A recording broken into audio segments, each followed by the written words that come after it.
to our friend Guitar Street. So I thought it was a very normal conversation. So I was just standing around, right? And then the next question he asked was, do you have Speedos? Wait. Speedos as in like what, swimming trunks? Yes. Yeah, so at first we had the same reaction. You know? We were like, huh? So Why is the he conversation He said the question again. Like, yeah, do you have Speedos? And Like he and the next question after that, because he was kind of like, he didn't know how to respond. And I'm just there laughing. I was not helping him at all. Okay. I'm so sorry, but like, We're not gonna save you. initial...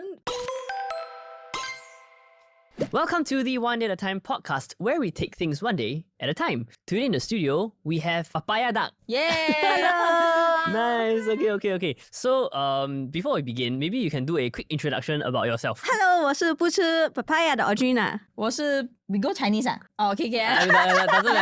Yeah. 我是不吃 duck 的 Gray. Together And we are Papayaduck. Oh, Yeah. okay. So I mean, the first thing I was gonna ask you is why Papayaduck lah. So I guess that explains it lah. You don't eat duck and you don't eat papaya. Sort of. Sort of, yeah. Yes. Is that how the name came about? Actually, no. Actually, no. Okay.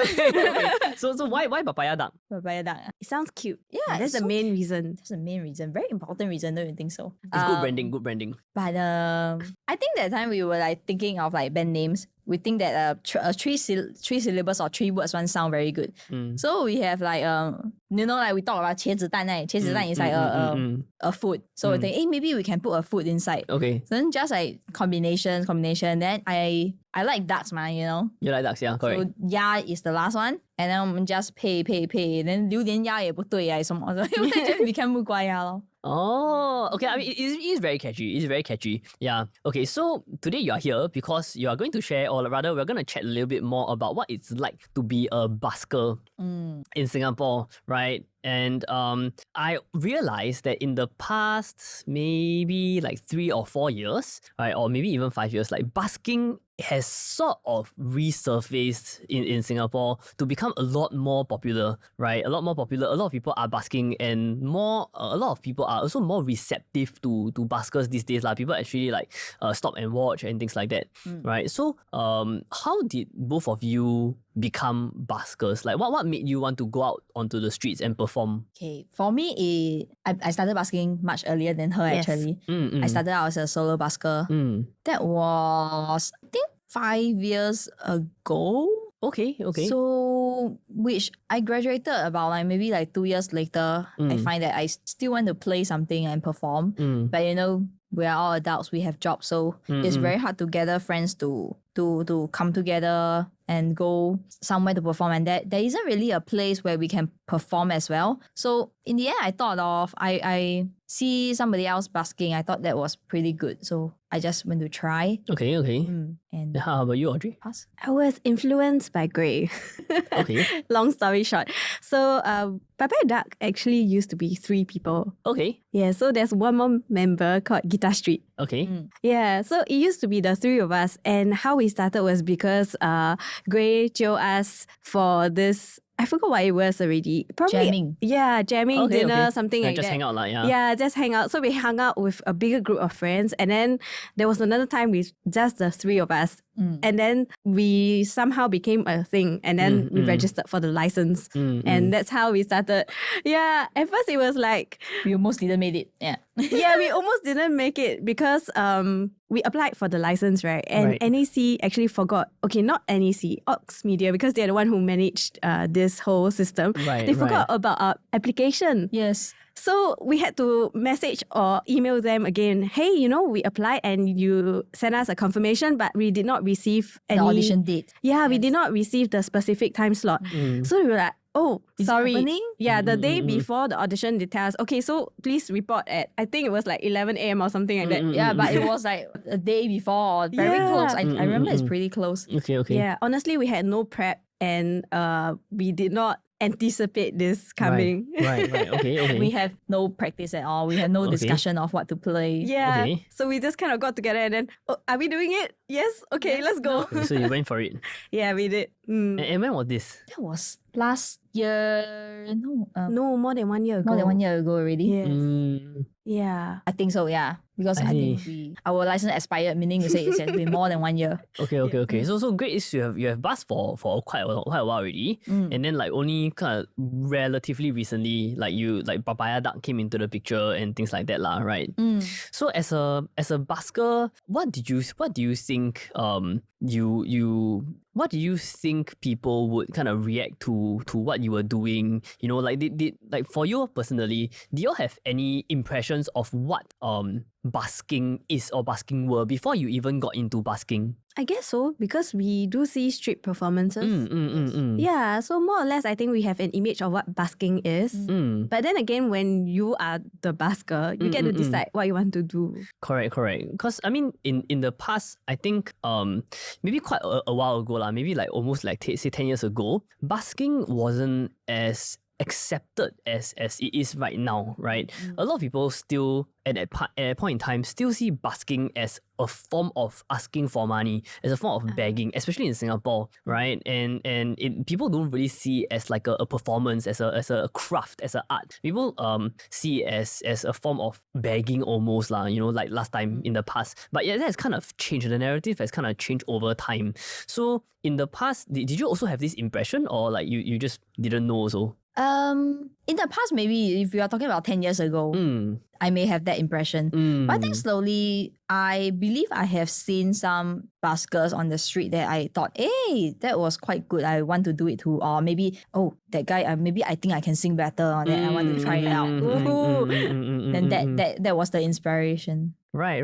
Like, do both of you feel like what do you think is the change? Like, how come people nowadays are a lot more receptive to buskers? Is it because the quality of performance has increased a lot, or why are you all thinking that's the case? Like, based on your experience, yeah. For me, I started busking after all of this came out, right? I think the most prominent example is Jeff. So everyone knows Jeff. Okay, maybe for the people who don't know, you can give a little bit of a summary, lah. Yeah, he's a very famous busker, and he recently held a concert, and we went to support him. Okay. I think it's very good that he's able to start from busking and then build something, right? Like a brand name for himself, even has sponsors, and has his own concert, has his own songs.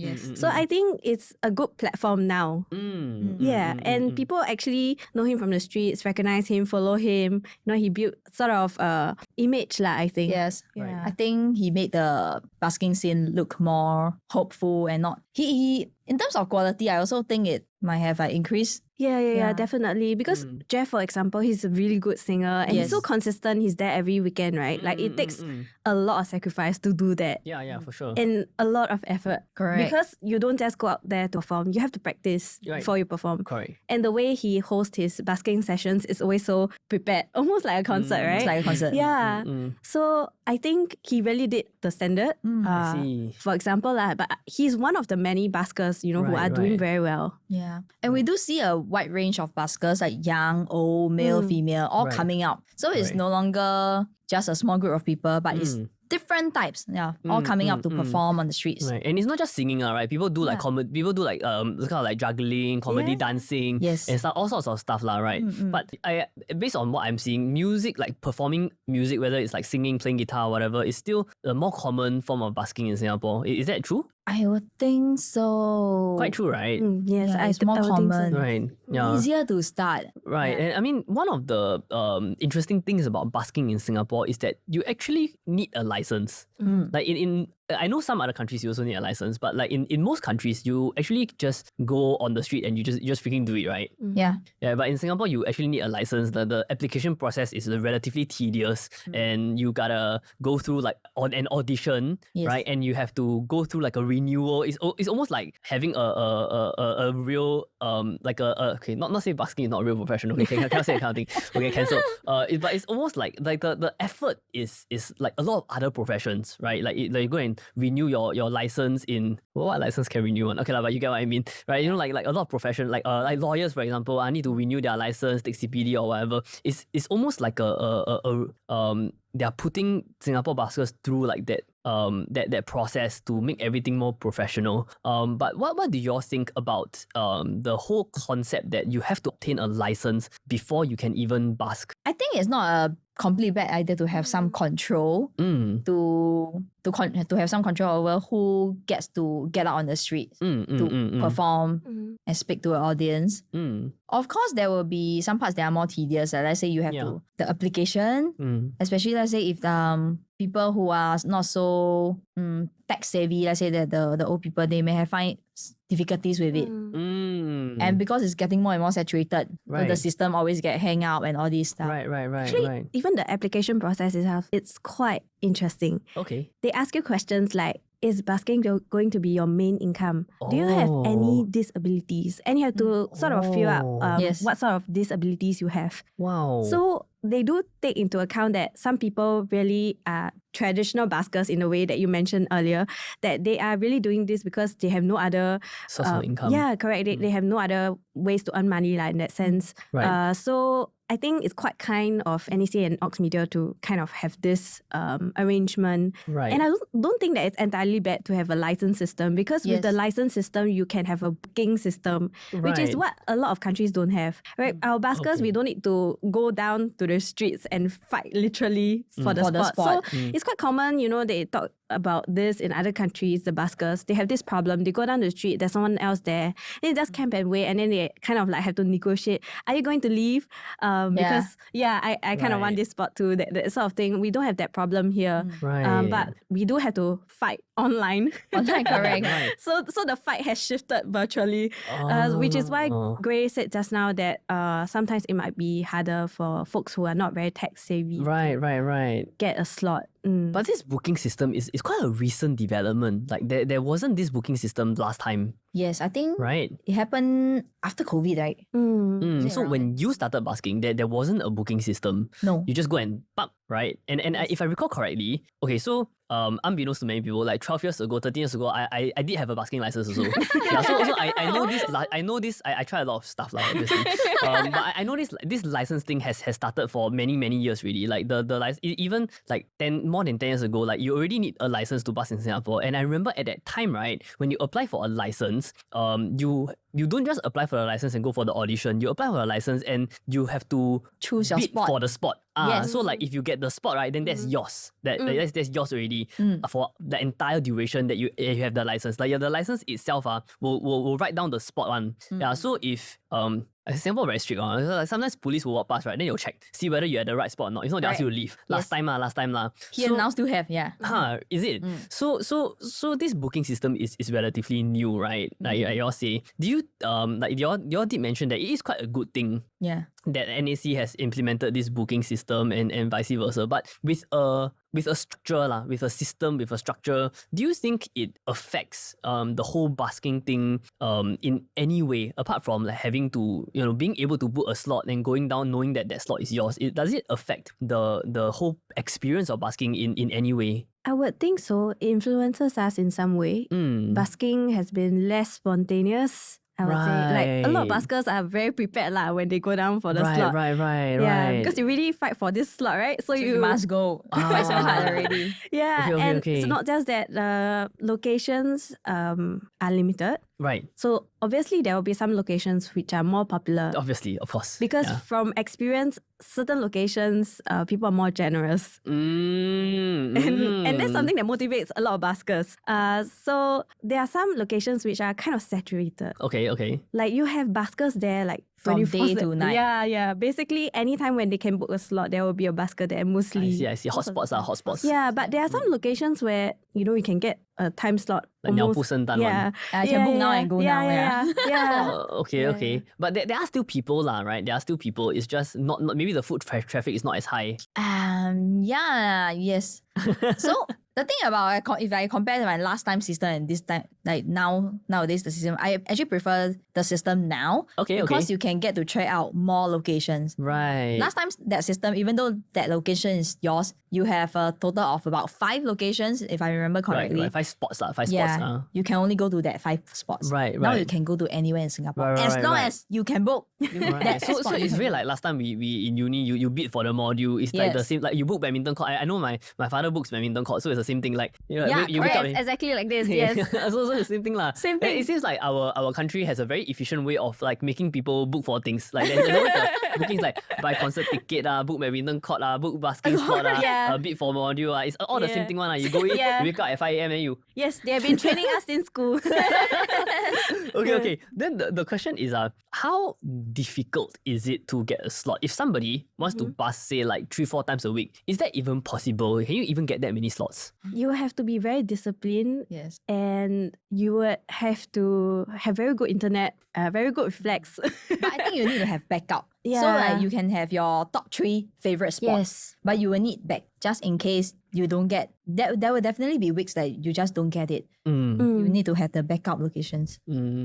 So, you know, just now you did mention that like so like this booking system, this like new structure, it does bring certain benefits. Like you get to explore different locations, it's more structured. But at the same time, one of the things you all mentioned also is that like for people who are older, they might not be very tech savvy. Then you're kind of stuck a bit lah, right? So, you know, like last time, I believe the uncle has kind of passed away already. Like there's this uncle who had these like huge beats, you know, at Orchard Road. You know? So like people like the uncle who is like really, really old, then he cannot get slot already, right? Because he wouldn't be able to, okay, of course, I'm guessing here, but like unless maybe his kid or his grandkid helps him or whatever, like it's very hard for him to get a slot, right? Do you think that actually like maybe deters some of the maybe less tech savvy buskers and like almost like force them off the streets unless they have someone more tech savvy helping them? Does it force them off the streets?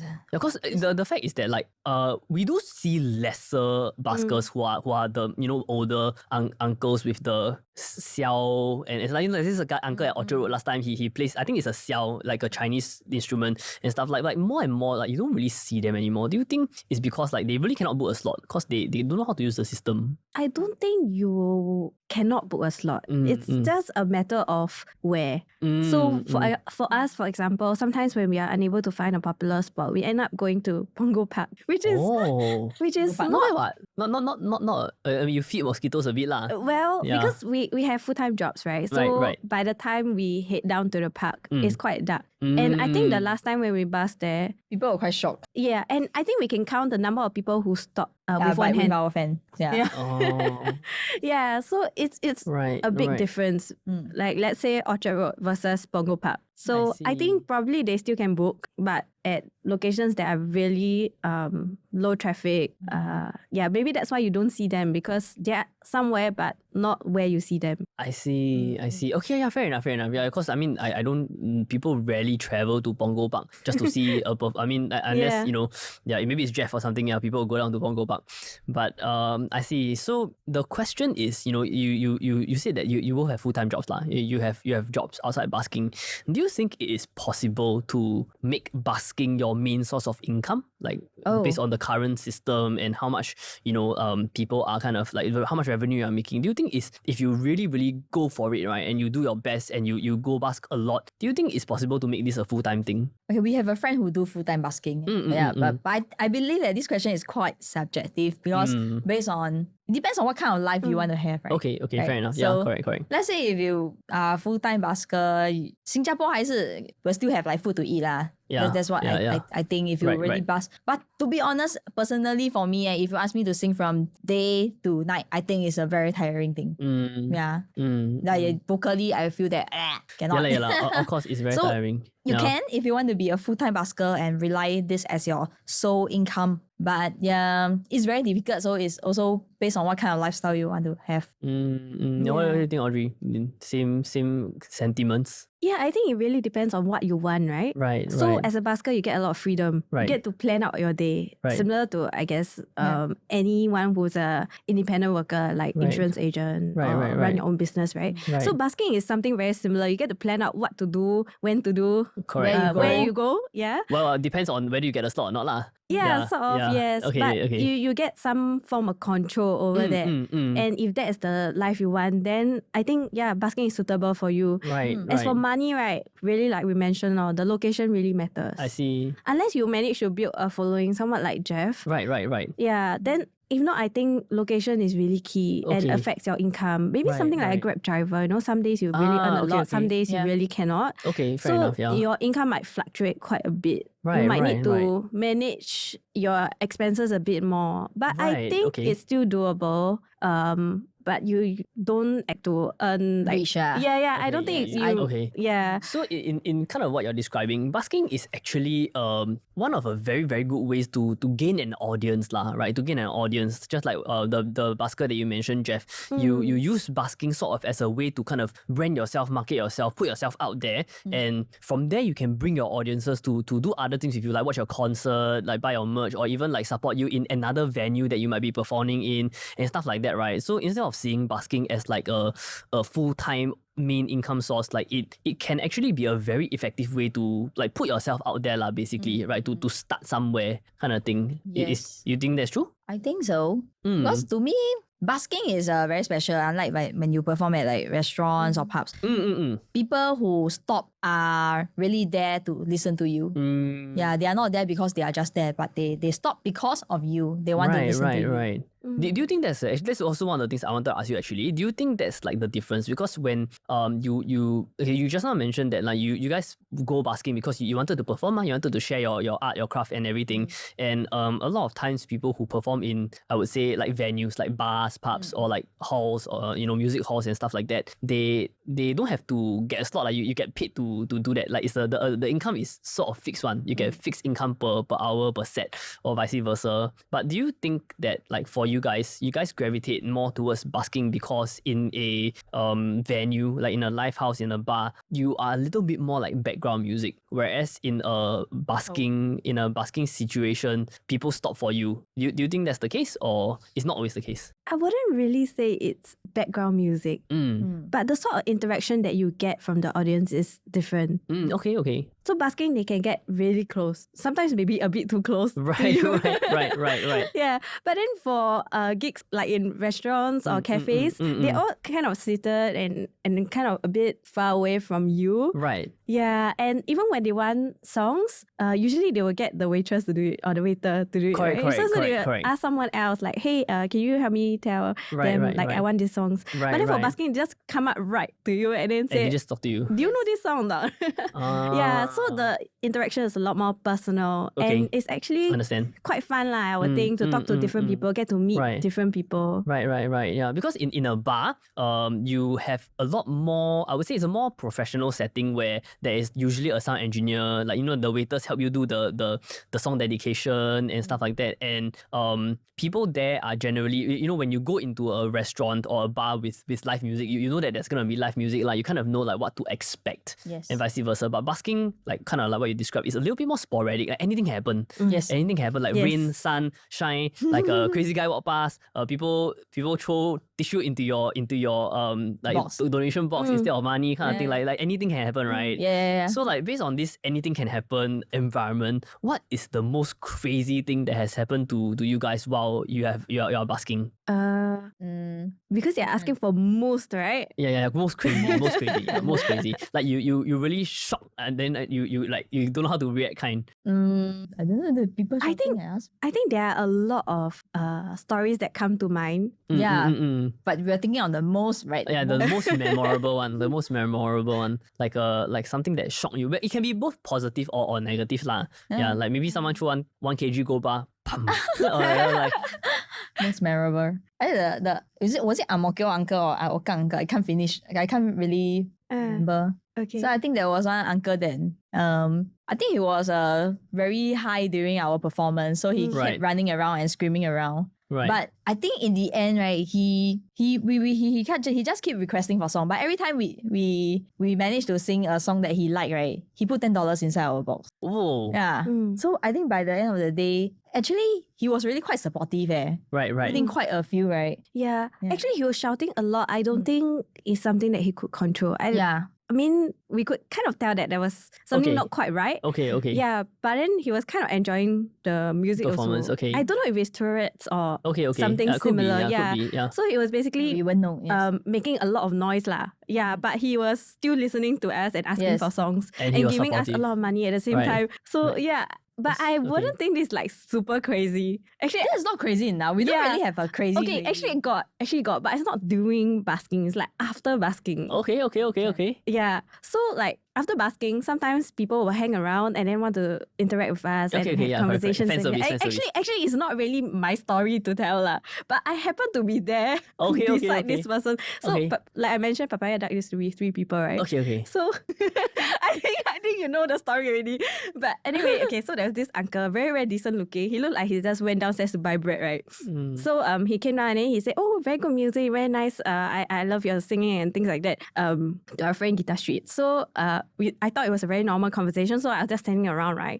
And then the next question he asked was, "Do you have speedos?" Excuse me.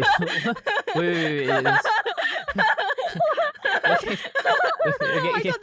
Okay. Can you elaborate on that? Okay, speedos as in like what, swimming trunks? Yeah. Yes. Yeah. So at first we had the same reaction. No? We were like, huh? So Why is the he said- conversation He just- said the question again. Yeah, do you have speedos? And Okay. So what did he mean? Like he and the next question after that, because he was kind of like, he didn't know how to respond. And I'm just there laughing. I was not helping him at all. Okay. I'm so sorry, but like We're not gonna my save you. initial reaction was just to like laugh. Yeah, I And then understand. his next question was, "Do you want to go swimming?" What? Okay.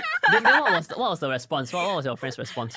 Yeah, he What kind did of he like do, awkwardly say no lah, like kind of politely decline. Okay, yeah, that is pretty. Okay, like, it's not crazy, but it's very interesting. Interesting. Yeah. Do you have speedos? So we do have people like approach us after basking and things like that, but I thought that was like the most 180 Ridiculous yeah, experience. just interaction. Yeah.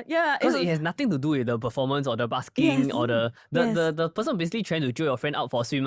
Yeah, he went from 0 to 100 in like 2 seconds. I mean, gotta give it to him, man. He very forward. He very open. He very modern. Never expected that from an uncle who's dressed like he's going downstairs to buy bread, and then I think he was carrying groceries or something. Not like very normal looking neighborhood uncle. Right. Yeah. I mean, he just want to go swimming lah. There's nothing wrong with maybe that. yeah. But because the conversation started out pretty normal, like, oh, thank you for the songs and all that. Yeah, Right. correct. So we thought it's a very normal interaction. Right.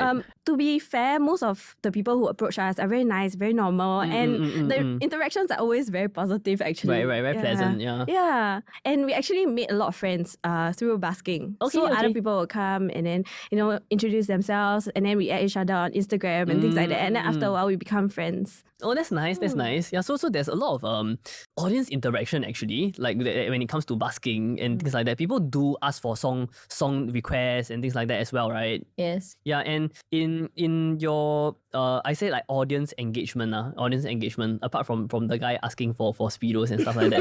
Are there any other like very interesting things or requests that people ask for when you are basking? Request. Like for example, can you sing a birthday song, or like, hey, I'm gonna propose later, can you help me sing? Kind of thing. Like interesting requests. Interesting request. Not that I can recall. Not that you can recall lah. Yeah. Okay, so quite normal people around. Yeah. Thankfully, quite. Okay, maybe it has to do with the way they ask. Right. Sometimes the way they ask is a little bit different. Which example are you thinking of? I mean, the example that came to mind that was most memorable to me, because I play the violin, and sometimes if people are not very like aware of their physical space, especially when I'm basking halfway, because it can be quite dangerous. I don't have eyes at my back, right? Right, So you I can might just poke poke someone or murder someone accidentally. Yeah, you will not lah, but the And- person might bleed. Yeah. Yeah, so there was this lady who came and she wanted a song, but it was just the wrong time because we were basking mid song, halfway. Right. And then she came over and Behind, then right? From behind. from behind, and she whispered into my ear. Oh shit! Then you push off. She just jumped. I mean, okay, yeah, you can ask for a song, but maybe not like mid song, And not don't sneak up lah. don't sneak up behind a violinist. I think that's like quite dangerous. Okay, yeah, correct. Cause your bow might like poke her Yeah, if eye I or turn the wrong something. side, you know. Right. like, yeah. And when you bus, people do support you by giving you money lah, basically, right? Nowadays, do people support you by dropping cash, or like has PayNow QR code become like a main method of support for buskers these days? It's still cash, I would say. Mostly cash, huh? Still mostly cash. Right? Okay. Of course, PayNow is catching up, but most of the location still cash. Okay, Yeah. okay. Unless like Punggol Park, because they are runners, right? They have nothing. So I will have more PayNow if it's Punggol Park. Okay, understand. So when you busk, or rather, what out of your own personal 5 years of busking plus both of you combined, what is the most money you have ever made in one session? The most hot session ever? That will be my session with actually us as three of us. Okay. Yeah, I have never made that amount of money for as a solo. Okay. I think it was I don't remember. I think of 500. Got. $500. Yeah, So got. how long were you busking? 3 hours. Almost 3 hours, yeah. 3 hours lah. Okay, so it's almost $200 per hour, $100 plus per hour. Okay, and that's an anomaly, right? You don't always $500, right? So No. on average, when you busk, like as a Papayaduck, right? On average, when you busk, what is your general average income? 100 plus, right? about $100? Yeah. About $100. And how long do you busk for $100? Also about close to 3 hours. Yeah. 2 hours Okay, plus. So, that but kind. it fluctuates lah. There are some days where it's lower, there are some days that it's higher, kind of thing Yes. lah. But 100, you would say, is the average. Yeah. I think because it's affected by the location. Mm. So if you really manage to get the location, Good that's location. yeah, that's like a lot of people there. You really hot lah. Okay, Yeah, but understand, if you understand. don't manage to book a location, like if Punggol Park, Understand. What was understand. the lowest? I That think one? $30. $30, right? Yeah, something like that lah. I see, Like, it's okay really lah, you so- cannot even cover your transport. I see. It fluctuates lah. And it's also very, very like there's a lot of things to bring when it comes to Yes. busking, right? I see a lot of buskers carry like the flight case, luggages and stuff like that, your speakers, your equipment and things like that. Is it very difficult and time consuming to set up and tear down a busking session? I wouldn't say so. I mean, after a while, you get Used to it. familiarized with how to set up and tear down, and you get quite So quite fast one, with pop, it. pop, But pop, I you know. think it's quite hard for a new busker. So as a new busker, even to audition, you have to buy all this equipment. Yes. Yes, because they would likely fail you if you don't have, let's say, an amp or an appropriate whatever it is lah. It's one of their criteria actually. So for a person to start busking in Singapore, you actually have to buy all this equipment, your mic, your cable, your amp, make sure everything's working. Before you Your- pass. Yeah, your instrument, make sure the pickup or whatever is working well. Yeah, just to go and For the audition. audition, And that's right. not even guaranteeing that Correct, you will correct. get the license. Right. That means before you even become a busker, you have to invest quite a bit of money into getting like some decent equipment, right? Some decent equipment. And for you guys, or like a regular busker, how much do you think is a busker would spend on this equipment before they can even go for the audition on average lah? Like $200 or? And no, I think it adds up to about 1K. Because let's say if a speaker is already a few $100, the guitar itself is a few Right. $100. Right. And then all the smaller things like your mic stand, this stand, you need a mic also. Even the lousiest mic also. You also need a mic, yeah. Yeah, you still need one. So it will add up to 1K. lah. Like I mean, a this four-figure for investment. music. Right, Music. right. Like let's say if it's circus act, I'm not so familiar already. You still need an amp because you still need music, right? Right. Like Yeah. a powerful speaker lah, of Yeah, sorts. I think it depends. Let's say if you're doing like art, there are some street artists. Right. Because there was a street artist in the Zoom call for the pre-audition briefing. I remember that, but I've never seen that actually. Actually, that would be very interesting. Yeah, that would be very Yeah, interesting. Yeah. And maybe she in some other park somewhere. Yeah, maybe. Yeah, that would be very cool actually. Yes. I think some depending on the act also. Let's say like circus, right? I believe they also have a lot of props to bring over. Right, correct. So that's another thing. I mean to say every time transport is going to be a big problem for them Yes. unless they drive. Right. But if they have to drive, then the question whether they have a car on their own or not is another problem. So each different act have their own kind of like problems to think about. Yeah. Right. And when you bus people, like people drop like cash and stuff like that, like sometimes people do pay now. Have you ever received any other things apart from cash? Oh, I love cards, man. Handwritten cards. Oh, okay. No, Yeah. when you say cards, I thought people give you credit card. Wow, wow. I don't mind that too. Handwritten cards. Okay, so you people do like drop like notes for you. Notes, And yes. Like handwritten cards and stuff like that. Yeah, sometimes you like I even wonder like how did this person manage to find some nice card and pen somewhere with stickers some more to drop inside my box, and I'm like, where do you get all this? Or maybe they were already prepared to come and watch you and ready to drop you a card already. I don't think so. I've never seen that person before. Like I think that one even have like I have like money, but it's in the ang pao, nice ang pao, and then in like a nice Merry Christmas card, and then we get drinks a lot. Yeah, Drinks like 100 plus. 100 plus bubble tea, every kind. Sometimes we have to like Oh. after our set we have to take a plastic bag and then carry our drinks. Oh, that's nice. So people actually go down and buy drinks for you and stuff lah. But they don't ask you what you want to drink lah. They just buy. They just buy, yeah. Yeah, actually people are very kind. Yes. Yeah. That's what we learn when we interact with people on the streets. Right, Yeah. People are right. very willing to give encouragement. Yes. And when you busk, because just now we talk about like Punggol Park and stuff like that, right? So in your opinion, what is the best spot in Singapore to busk? Like the best, the most interaction, the most nice people, the most what location in your opinion, like that you have tried before, like the best of the best of the best spot. You can say one, I will say one. Also can. Based on like different metrics. Or like everything combined lah. Like you feel like that is like the prime spot. Like if possible, you always want to go there. That kind of spot. I think personally I like Hougang because it's more of like my music. I feel that it suits that place. Right. Okay. Then different place actually they will like different type of music. Hougang like where? Hougang, right in front of Hougang Mall. Okay. Yeah. So there's she a may spot have a there. different spot lah. but Okay. What's Actually, your? I had the same spot in mind. Oh, yeah, my okay. top reason is so near my house. So Okay, fair enough. yeah, it's convenient, and also like she said, I think people there like the music that we make. Right, So right. it's always very encouraging, and the space there is very nice. Also, it's I sheltered, see. and people can sort of gather. Sheltered. Yeah, sheltered. So you don't have to cancel if it's wet Raining, weather. yeah. I guess that's a very important factor that a lot of people who don't bus don't actually think of lah, right? Which is that you are subjected to the weather and environmental conditions, right? So like maybe that spot is your favorite spot, even if it's sunny, but like maybe a brand has a festival or event there, then then you cannot bus also lah, right? Because the it's just so much noise and everything. Yes. Actually, when you mentioned that, I think it happened to us a few times in I see. Ang Mo Kio. Ang Mo Kio. Yes, Oh. they actually have some sort of Like carnival a or whatever. fair. Yeah, but the vendors are actually very nice. They're okay, they off their Yeah. music for us. Yes. Wow. Yeah, there's Yeah. Singaporeans very nice one. So you just go up to them and then like say very nicely, hey, like actually I booked this slot to busk. Right, Yeah, right. and people actually switch off their music. Oh, that's great. Wow, that's amazing Yeah. actually. Yeah. Yeah, that's amazing. Like a really, really great experience for you as a performer also lah.